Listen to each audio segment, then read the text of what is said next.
Hey everyone, Nick Russo here. In this video, I want to talk about how I maintain my personal website. Most of you have seen my website before, and it's maintained differently than a typical personal website. So first, my website is completely hosted within of Amazon Web Services Cloud, or AWS, and I use a continuous integration, continuous deployment, or CI/CD pipeline to maintain it. I'll walk through the high-level flow of the different AWS services that I use, then we'll do a quick walkthrough of those services within the AWS Console. After that, we'll go through the details of the testing, do a little bit of code review, and we'll do an example of me making a change to the website so you can see it working in real time. So first in this flow, you have a developer, which is me. Now notice the legend, all the black arrows represent developer actions like making changes or pushing code or deploying things, whatever. And the orange arrow represents user actions like somebody going to the website to browse. The first service that I interact with is Code Commit. Now this is basically the AWS version of GitHub. It's a remote Git repository. It comes with a lot of the bells and whistles that you would expect from a professional grade SaaS version control system. Every time I commit code, I have a pipeline that runs, and this is built using the code pipeline service. The code pipeline service by itself isn't too interesting because most of the work that I do is done at the code build phase. Now this service is used for, as you guessed it, building code. So running tests, packaging code, things like that. Because my website is just a static site deployed to Amazon's storage service, which is AWS S3, I don't need to use the code deploy service to build it. When I built this process last year, there wasn't really a good way to use their code deploy service to deploy code into S3 because most of the time you're deploying EC2 instances or something like that. We'll get into those details a little bit later, but basically once the code build process is done, there's a continuous deployment step in that build process which will copy all my source code to my S3 bucket so that it's publicly accessible. At this point, the code's already been deployed and everyone's happy, but as a developer, I'd like to get some feedback on how that went, ideally without having to log in every time and look at the status of the pipeline. What I've done is I've used the Amazon CloudWatch service to register a health check against the website's URL. This way, I'll get an email notification, basically an alert if there's ever a problem with the website. By the way, these emails can also be to tell me that a pipeline has started or completed or failed. And we'll look at some screenshots from my phone later on as we go through the demo to show what that looks like. It's extremely convenient. So those emails make their way back to me, and you can see how we create kind of this cycle of being able to deliver code quickly, but instead of delivering a real code project, I'm just maintaining my website. You can think about this kind of like infrastructure as code, but using Amazon-specific services at very low cost. From a user perspective, the only additional service here is going to be DNS, so the users will go in their browser to njrusmc.net, they'll hit enter, and then users are going to be able to browse to the website using this approach. I want to take just a minute and explain why did I do all this work just to maintain a basic website. So from a practical perspective, I wanted it to be a simple website without a lot of bells and whistles or ads or autoplay videos or bulky images. I also wanted it to be low cost. So with the exception of DNS fees, which cost maybe a few dollars a month, the rest of the website in terms of storage and developer services and DNS costs me pennies. So very low cost to operate. And I also consider it effective because the website can be browsed anywhere in the world, no matter how good or bad your connection is. Everything is accessible within 2 clicks, and I wanted to keep it very easy. On a deeper level, aside from the practical consequences, was a learning opportunity. So some of you have seen my other videos on book as code and automating bureaucracies and other kinds of things that show how we can use automation in networks and other IT systems with great effect. I figured, let's see if I can use a cloud-based ecosystem to do something similar for my personal website. It just gives me more experience around this topic, and frankly, it was very difficult to do, but it was also a very good learning opportunity. If you want to read more about my thoughts on it, I have a blog post titled Perception is Reality, where I detail more about my thoughts around this website. Okay, I'm sick of slides now. Let's jump over to AWS and take a quick look at how these services tie together. Okay, I'm at my personal AWS Console homepage here. Before I dive in, just know that this isn't a tutorial where I'm not going to be explaining every button click and every option and every checkbox. I'm just giving you a high-level flow of how everything works by looking at the dashboard menus.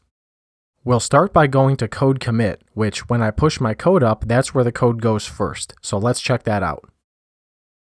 Most of my public repositories are in GitHub, so I only have 2 here, and one of them is a year old and I don't use it very often. However, my website repository gets used all the time, so let's explore that. I probably don't need to explain how a remote Git repository works, but you can see there's really 2 things I want you to take away from this page. I've got my basic options on the left, like pull requests, commits, branches, all those kinds of things you'd want to look at in your version control system, and then in the center, I've got all my source code. As an example, I'll drill into the CI scripts directory and open up one of my files just so you can see how it works. I'll open this checklinks.py file so you can see the syntax highlighting. Okay, so this is code that I wrote on my developer laptop and pushed up to AWS. So now AWS has access to all my website code. This is just one example. Next, let's check out code pipelines. Over here on the left, we can just click on pipelines and it'll take us there. I only have one pipeline in use, which is website pipeline, so let's jump into that. There are 2 stages in the pipeline. The first one I didn't talk about in the slides because it's not super relevant, but every time you run your pipeline, the first thing that happens is all the source code gets buttoned up into an artifact and gets copied off to S3. This is just for archival, and we don't really care a whole lot about it. It doesn't impact the website directly, but it does take about a minute to run, and it's the first step. The second and far more interesting step is the build phase, and that's when we go through that 4-step process we talked about. Before we dig into that, let me just show you what the pipeline history looks like.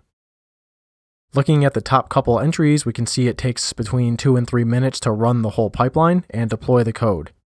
If we wanted to see more details about the pipeline, we could click on any of these links, which would drill deeper into some of the stats behind the scenes. Now, as someone who maintains a website, this is useful because I can see what changes were made at what points in time. I have a nice log, and I can always time travel back and forth if I want to undo changes and not have to go button click 1,000 times through some web GUI. Let's go back to the pipeline high-level view so we can explore the build step in more detail. So this build phase references the code build service, which we talked about in the slides, and this is where the magic happens. So I can click on AWS code build to go explore this service next. If we scroll down a bit, we'll be able to see some history entries. Here are the 2 most recent builds. You can see this takes closer to 2 minutes, less time than the pipeline, again because we're not dealing with the artifact creation. This just accounts for the testing and the deployment. If I scroll down a little bit, I'm sure I'll find a failure pretty soon. If we wanted to see what caused the failure, we could click this link. I'm not going to do that now because you don't have any context around what I'm even testing yet, but I promise we'll come back and take a look at this later. Assuming the build succeeded, our code should have been pushed to S3, so we'll check that next. Now, normally you would use code deploy to deploy your code, but because we can't use that service to deploy to S3, at least we couldn't a year ago, I'm just going to manually navigate to S3 instead. I currently have 3 buckets configured. This first code pipeline bucket is where the source code artifacts are automatically stored. I don't really pay much attention to it.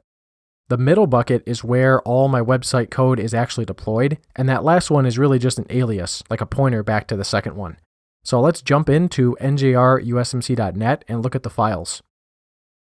Now, I'm not going to dig through all these directories. I think you get the point. It's basically the same code that we pushed up through code commit. This is the production environment. Again, because my website is simple and static, I don't need to run it on a traditional web server. I can just deploy it on S3, and then Amazon will use a serverless architecture to serve web pages. Let's finish up by looking at CloudWatch, which handles the notifications and monitoring. So I've set up 2 rules which help me run this project. The first rule is the pipeline email one that we talked about in the slides. This will send me an email when the pipeline status changes. I'm not going to get into the details about ARNs and this big JSON blob, but I will say that we can see the failed, started, and succeeded states, and if any of those states are present, I want to know about it via email. Here's a screenshot from my phone from a few hours ago when I made a minor change for this demo just to show you what the emails would look like at a high level. You can see they're 3 minutes apart, which is about right because that's how long it takes the pipeline to run. Here's an email of a failure, which happened a few weeks ago, and I can click on this link in the email if I want to log in and check the details about what failed. I'm showing pictures from my phone because 99% of the time after I do my git push, I walk away from my laptop and I go do something else. Most of the time it succeeds and I don't have to go back to troubleshoot. Let's quickly check out the other rule.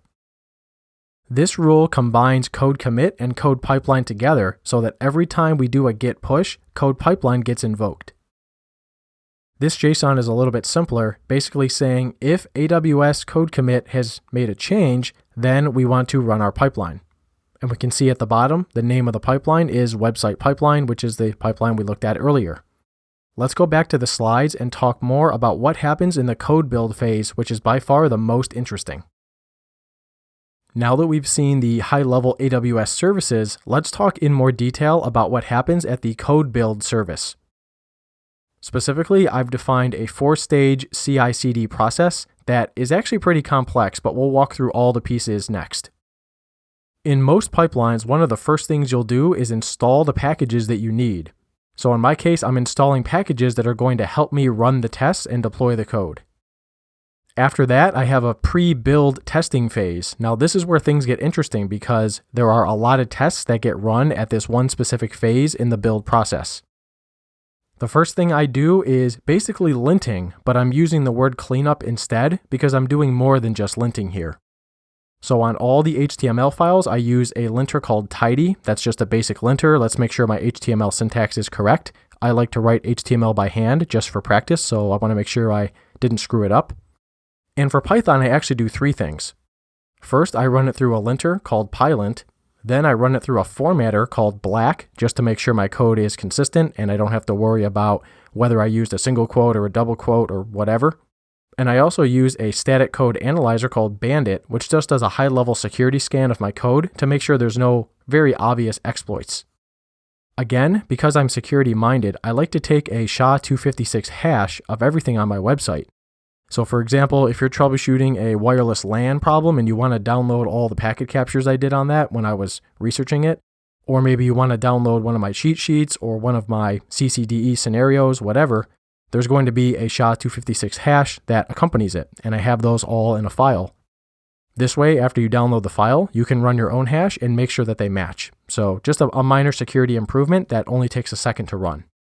This was a new addition. I added this about 5 months ago at the urging of one of my friends, and he said it would be really great if people could subscribe to your blog. Because I don't use a blog or a website service like WordPress or Wix or whatever, this isn't built in. I basically had to build all this from scratch, and it was a little bit challenging for me because I don't have experience here, but long story short, I can generate an XML file which enumerates all my blog posts, and people who have RSS or Atom readers, their app can interpret that document and give them access to my blogs through a subscription. Basically, whenever I update my blog, I need this file to stay updated, and I want that to be automatic. The last step is to do basically a web crawl through all the hyperlinks on my website to make sure that they're all healthy. Basically, I send an HTTP head request to all the links on my site. I get really frustrated when I go to a multi-billion-dollar company's website and they have links that don't work or the redirections are broken or something like that. The last thing I want to do is force people looking at my website to deal with that nonsense as well. It doesn't make sense to deploy code, or in my case, HTML website stuff, if the links are broken. Now that we've finished all the testing, I'm reasonably confident that the code is going to work when I push it to production. At this point, I basically copy all that code that just got pushed up into the S3 bucket so that it goes live. Once the code is on the website, I have kind of a post-test check where I use my web crawler again, except instead of looking at the local code in the test environment, I'm actually testing the production environment. So this extra step basically goes out to my website in real life, issues a whole bunch of HTTP head requests, and verifies that the code is working. Let's review some of the code that makes all this work next. Okay, I've opened up a terminal window. Let me give you a little bit of background about where I am right now and what's going on. So I've got a folder on my MacBook called njrusmc-net. This is where I keep the source code for my website, and I'm using a Python virtual environment. You can see it's called Pi365, and I'm using Python version 3.6.5. Let's check out the files that are in this repo. So we're not going to focus a lot on the actual website source code files like the HTML and the CSS. I don't think that's really important. More important is showing the test pipeline. So we're going to start with this make file first. For those who saw my book as code video, you're probably a little bit familiar with makefiles already. Basically, I want to use this makefile not necessarily to build and compile code, but just as a quick way to run regression tests and different phases of my test process in a very easy way. At the beginning, I'm defining a target named all, and if I type make all, what I want to do is I want to run all 4 of my targets in sequence. First, I want to do linting, then I want to compute hashes, then I'm going to create my Atom RSS XML file, and then last I'm going to do my web crawling. The default goal option just means that if I type make by itself, it's the same as typing make all. So basically in one word, I can run all my test process. The first step in that process is the linting, and you can see I've got a handful of lines here, and basically this is the equivalent of a bash script. I'm just putting it in a makefile. I like to add these bumpers, which just tell me when a specific step starts and finishes. It just makes it easier to look at the log, so those echo statements aren't very important for testing. The first thing we see is there's this bash script named HTML-lint that gets run, so let's jump into that and see what it's doing. This is a pretty basic script. What it does is it finds all the HTML files in the project and then uses a for loop to step over them. What I do is I check each file using the tidy binary. Basically, this is an HTML linter, and I want to lint the file and discard the output because I don't really care about seeing the HTML, I just care about the return code. Now, the return code is 0 when linting succeeds, or it'll be a non-zero number like a 1 or a 2 if there were warnings or errors. During each loop iteration, I keep adding the return codes together, so ultimately if I return a number greater than 0, that means that linting failed somewhere, and I should be able to see that and make a correction. Once the HTML linting is done, I need to check my Python files. Now there's 3 things I'm doing here. I'm doing linting, I'm doing security checking, and I'm doing formatting. And that's what these 3 lines are doing in sequence. The tools used for this are Pylint, Bandit, and Black. Now for the purists out there, you'll know that this code is not the most efficient in the world. I'm basically running the same find command, so I'm re-finding the same Python files 3 times, and then piping those files as command line arguments into Pylint, Bandit, and Black. I personally have a bias towards simple over maximum efficiency, just because I don't want to open this up a year from now and not know what I was thinking. So I only have a few Python files, so not that big of a deal. The linting is going to ensure that there are no obvious syntax errors or styling problems with my code. The security scanner, Bandit, is going to tell me if there's any vulnerabilities like sub-process calls or injection attack vulnerabilities, anything like that. And the Black formatter is going to basically make all my code consistent, so double quotes versus single quotes, proper indentation, proper usage of new lines, etc. Once that's done, we move on to the hash step. At this step, the first thing I do is I remove a file named hashes.txt. This is the old hashes file, and I like to remove it before I run my new hashes. Even though the new hash generation would overwrite the hashes file, by removing it first, I remove any possibility of a false positive. For example, if the hashing fails and I still have this hashes file, that just means the file's out of date, so I just remove it first. Then I find all files that aren't hidden, aren't HTML, and aren't CSS. So basically I want to find all the stuff in my website that is user consumable, like packet captures or job aids or whatever. The reason I provide these hashes is that so if someone downloads something from my website and they want to verify that it's valid, they can do that pretty easily just by running SHA-256 on the file and making sure that it matches what's in my hashes.txt document. I actually consume hashes later on in this video, which we'll see when I install the tidy package. Moving on, we can look at our Atom process. So here, the makefile looks pretty simple because all I'm doing is calling a Python script named makeAtom. Let's explore that script at a high level.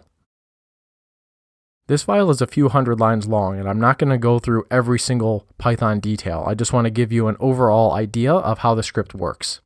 So in terms of libraries, I'm relying on Beautiful Soup 4 or BS4. This is a popular HTML parser. It's a good way to take HTML text and transform it into Python objects, so super useful. I also use the Jinja 2 library, and this is a text templater that's integrated nicely with Python, and we're going to use this to create an XML document for our RSS and Atom readers. I have a helper function here called getBlogFiles. Basically, you specify what years do you want to find all the blogs for. So maybe I want all the blogs from 2019 and 2020, just as an example. Using some for loops, I basically go and find all those blogs and then return a list of strings that contains a path with all those blogs listed. Now we move into the main function. You can see this JSON block here is basically the structure that I create based on my blogs, and this is what's going to get passed in to the Jinja template so that we can write it to XML. This for loop basically steps over all the blog files, and in this case, I'm using my helper function to get all the blogs from the year 2019. So I'm going to step through this. This code here is what allows me to activate and deactivate blogs. Basically, I can comment out the active tag, and that will make sure that my blog does not show up in the Atom or RSS file, basically allowing me to hide things. Sometimes I do this when I pre-write blogs for the future that I don't want to release right away. Here, I take all the data that I parsed out of the HTML and massaged it the way I needed it, and then I build a blog dictionary and append that to a list. So now I'm going to have this list of dictionaries, which are my blogs. I can pass that list into Jinja 2 to build an XML file out of it. Personally, I don't think using Jinja 2 is the best approach to convert from JSON into XML or vice versa. The XML2dict library is probably a better choice.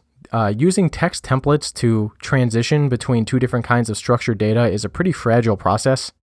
Yes, I do have version control, so it's not terrible, but I'm looking to convert away from Jinja 2 to using XML2dict probably later this year, but not really sure when that's going to happen. So with Jinja 2, we're basically going to load in a template, and I have an Atom XML.j2 template, which is going to create the XML for us. Then I open the file, I render the template, and I save the data. Then I print a success message. Let's take a quick look at the Jinja 2 template. All I'm really doing here is some basic variable substitution. For example, taking that data dictionary that I pass in and referencing the individual variables using the standard Python dictionary access format. Jinja 2 also can do basic programming constructs like for loops and if statements, so I have some nested for loops here. I basically step over all the blogs, create individual entries for each blog, and then each blog can also have categories, which we didn't really talk about before, but maybe I wrote a blog on investing and my tags are money, business, and financial independence, whatever. So I want to add all those category items as well. So some nested for loop action, pretty basic stuff. Let's look at an example output from that template operation by looking at the atom.xml artifact. Once we render the template, we're going to get something that looks like this. So it's got a list of these entries, and it's going to identify all the individual parameters that are required for RSS and Atom. So it provides a link, publication dates, a summary about what the blog is about, who did the blog, and then some category tags. Maintaining this manually would be an absolute nightmare, which is why I wrote this script to help do it automatically, and of course this is going to be part of our pipeline. Okay, we finished up with this script. Let's go back to the makefile and check out the last target. The last thing we do is our web crawler, which is the link target, and I have another script for that. Notice that we're passing in the string of index.html. That means that we're running this against our local code, not necessarily reaching out to a website. So this is a great way to test our code locally before we do a deployment. This file also relies on BS4, and I'm also using the popular requests library to handle HTTP client requests to different web services. This first helper function is called getSoup. So you can pass in a URI, and basically I have an if statement that's going to determine, am I going to a real website or am I dealing with local files? If I'm going to a real website, I need to do a request.get and basically pull down the data from that URL and parse it. If it's just a local HTML file, I just open the file and read in the text. In both cases, I'm going to create a soup object that's going to do HTML parsing on it, and then I can return that soup object. This function is basically an abstraction layer that says, I don't care whether it's a local file or a remote website, I want my soup object to kind of behave the same way, just based on the HTML text. The next helper is called test links.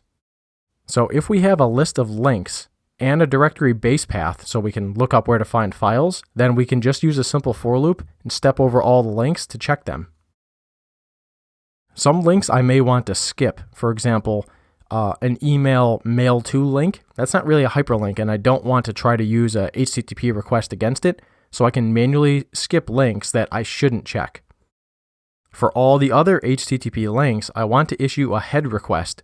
Now, the reason I'm not using a GET request is because I don't need to download the full page contents. This speeds up my pipeline a little bit. If your only goal is to test and make sure that the links are valid, do the minimum work necessary to validate that claim. Don't go and download the whole page. I think I trimmed a full minute off my test pipeline once I made this update. Also, if an error occurs and there's one link that doesn't work, we're going to raise an HTTP error, which will halt the program, and the make target will fail, and basically the whole pipeline will fail.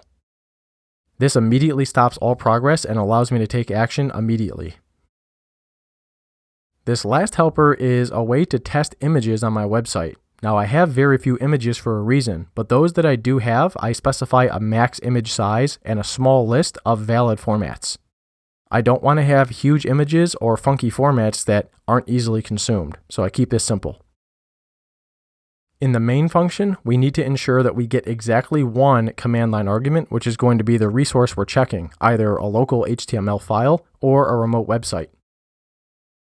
So for every link on my website's main page, there will be one more level deep of sublinks, and that's what we need to test to make sure that all the references that I'm making are valid. I'm also going to check the images to make sure that those are in good shape also. Now, this is a really weak web crawler because it's not recursive. I can't have infinite depth of links. My website is only 2 links deep, and my program only goes 2 links deep. Again, I'm not a Python expert here. I'm not trying to create a general solution to a complex problem. Just a very basic 2-level deep set of for loops that is going to check the links on my site. Maybe someday I'll use some more advanced logic here so that I can deal with any arbitrary depth website recursively rather than a fixed depth, which is what I have now. Last, I print a message just to let us know that everything worked. Now, this message, of course, won't be printed if an exception or an error was raised. So this wraps up our test process. Let's close all these files and go back to the terminal. If you remember from the make file, we can simply type make, and it will run all the testing on our code and make sure that everything's in good shape. Now, the HTML linting happened very quickly. It's already done. At this point, we've already done the hashing as well and created the Atom file, and now we're going through and doing the web crawling. This is by far the slowest step, which is true generally anytime you introduce any network connectivity because just sending stuff over the network takes time. This might take about a minute to run. It's going to go and check all the links, verify the files are good, verify the images. Some of these links take a little while, but since we're just doing a head request, it's not too bad. Okay, I fast forwarded through the end there just to save some time. So we see our messages here, all links are healthy, and then of course you can see this closing bumper tells us everything generally worked. Next, let's take a look at the code build instructions file, which is buildspec.yaml. This is going to tie together all these things we've looked at so far to be used in the test environment. If you remember from the slides, we had 4 main stages, and then within the pre-build stage, we had those 4 test steps that we just looked at. The install stage starts off with a bash script called install tidy. Let's take a quick look at this. This script uses curl to download the Debian package of tidy, and because our test environment is Ubuntu, this works just fine. Earlier, I showed you how I provide hashes to consumers that use my website. Well, in this case, I'm consuming the hash and ensuring that the package we just downloaded is actually valid. So this hash was provided by the package owner, and I'm just verifying that after I download the package that it wasn't modified in transit. Then I install the package. I verify that it works by checking the version and making sure the binary is available. And then I remove the package just to clean up because we don't need it anymore. Next, I need to install some Python packages to give me access to things like Pylint and Black and requests, things like that. Let's take a look at the requirements file. So this file is simple. It's just a list of the Python packages I need to install. All of these should look familiar based on the Python code we just reviewed. These next 3 lines, I'm just verifying that these binaries are available, and I'm printing out the versions so that when I look at my logs, I have a quick reference on what all the versions are, and I can see if there's any problems. In the pre-build stage, I simply run the make command. We just did that from the shell, and you saw how it worked. This is where the majority of the testing is going to occur. This same command is going to work just fine in our test environment because make is going to be available on that Ubuntu box. The build phase is where I deploy code into production. I'm using the AWS CLI here, and I'm copying all the files in the current directory into my S3 bucket named njrusmc.net. We looked at that earlier in the video. I'm copying all files except those related to Git. There's really no reason to copy those over. There's just a ton of files there, and it just clutter the bucket for no reason. Note that this is a pretty inefficient process because I'm copying all files, whether they changed or not. I could optimize this in the future to only copy the changed files. I just need to figure out how to do that first. The last thing I do, and I think this is a very important but overlooked aspect of testing, is to test my production environment again. I'm manually calling the web crawler, but instead of passing in our index.html file, I'm passing in my website URL. This allows the web crawler to go to my website and test all the links from there rather than the local file. It's highly unlikely there's going to be an issue here, but it's a good way to ensure that your test environment and your production environment are actually functioning the same way and that there's no inconsistencies between the actual performance of the product. So in order to demonstrate this, I'm going to publish my weekly blog a day early just to show you how this works. I've already made the changes to the required files, so let's use git diff to check the difference between my local master branch and the remote master branch, so I haven't pushed up these changes yet. So I had to change 2 files. The first file is the blog itself, and all I did was remove the comments around that active tag. This means that it can be added to the RSS Atom XML file so that we can notify all my blog subscribers in their apps. The second change was to the blog main page where I have to uncomment the link to this blog. Now again, you can see sometimes I pre-write some blogs to release them later. So I wrote this, a few weeks ago, and now I want to release it. So I just move where the comment line is. Let's push up this code using git push. Okay, that worked just fine. Let's jump over to the browser and see if we can view the pipeline operating in real time. Okay, so first we're building our source code. This is the artifact creation process. It's collecting all the code that I just pushed up, and it's going to package it and save it in that S3 bucket for reference later. That only took a few seconds, and now we're on to the build phase. So this is going to run for a few minutes here, and when it's done, we're going to click on the details and we'll explore the log to see everything that happened. In the meantime, I'll just fast forward through. Okay, it looks like the build was successful, so I'm going to click on this AWS code build link so we can explore in more detail. So that build took 2 minutes and 5 seconds. Let's click on the build run link to learn more. Scrolling down, we can see the build logs. This blue text shows us when individual phases happen and when we run commands. So in the install phase, the first command we ran was the install tidy bash script. Based on this output, we can see that it was installed successfully and the version is 5.4, just as an example. Next, we install all of our Python packages using the requirements file. I'm not going to go through that in detail. I think you understand what's going on here. At the end, I just get the version of all those packages, and this looks correct. All of them had valid versions, and the binaries are functional. When we enter the pre-build phase, I run the make command, and we can see it starts running linting first. This is the same output we saw from the terminal, but we'll just scroll through it quickly because we've seen it before. Now that all the testing is completed, we can use the build phase to deploy our code. So we're running this AWS CLI command to copy all code in the current directory to the S3 bucket. These next several lines just show files being copied over. Once all the files have been copied, we enter the post-build phase, which is where we run our web crawler against the website itself. So rather than run just our local code, we send a GET request to the main njrusmc.net website, get the main page, and then go and check all the links that are hosted there. At the very bottom, we can see that post-build succeeded and the overall pipeline is complete. Let's check out the website and see if our updates are reflected there. So here's the website homepage. I didn't make any changes here, so we're going to want to check out our blog posts first. So we have a new link now with today's date and a new blog named No Questions Asked. You can tell by the color of the hyperlink that I haven't clicked on this blog yet, so let's do it for the first time. Okay, this looks pretty good. The blog rendered correctly, the URL at the top looks correct. Let's scroll to the bottom and make sure that everything looks right. By the way, if you enjoy my blogs, you can subscribe just by adding www.njrusmc.net to your app, and then you'll get notifications whenever I push new blogs like we just did. Here's a screenshot on my phone of the Feedly app, which I registered to my own blog just to make sure that it's working, and we can see that a new blog was just posted on this topic. This is a great way to get updates without having to periodically check the website. We can use these links at the bottom to navigate, and I'm going to go back to the main page.